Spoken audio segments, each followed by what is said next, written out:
初めて訪れた場所でありながら、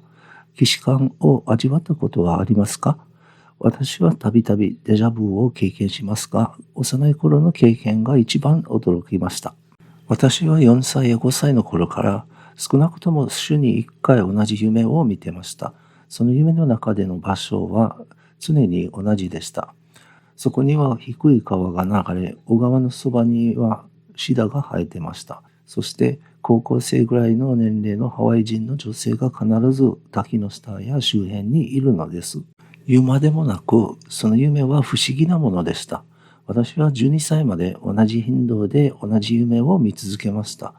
ハワイ人の女性の美しい体や顔は一切変化せず、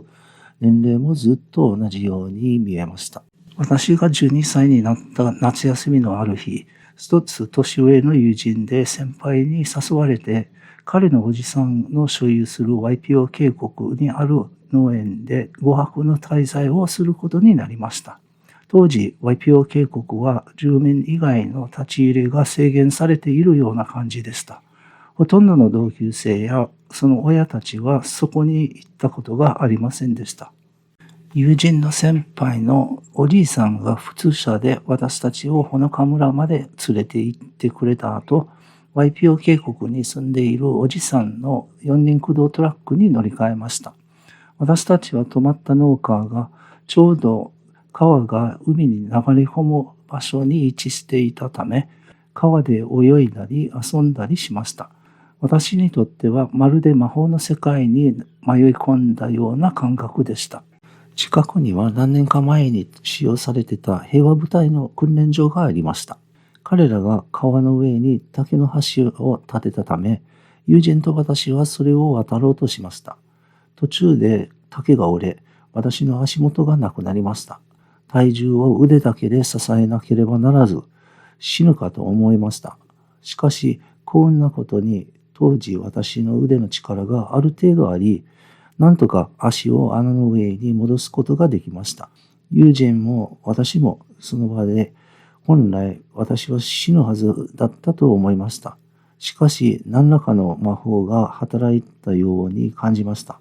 瞬間的に落下を止めた腕の技は本能と不思議な魔法によるものであるとしか考えられませんでした。私の守り神が助けてくれたのだと後でお互いに話しました。その翌日、友人のおじさんが私たちをわらび取りに誘ってくれました。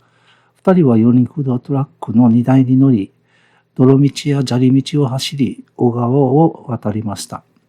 やっとわらび取りの場所に到着したとき、私は自分の目を信じられませんでした。なんと夢で何年も見続けた滝や石、シダがすべて夢の中と同じ場所に広がっていたのです。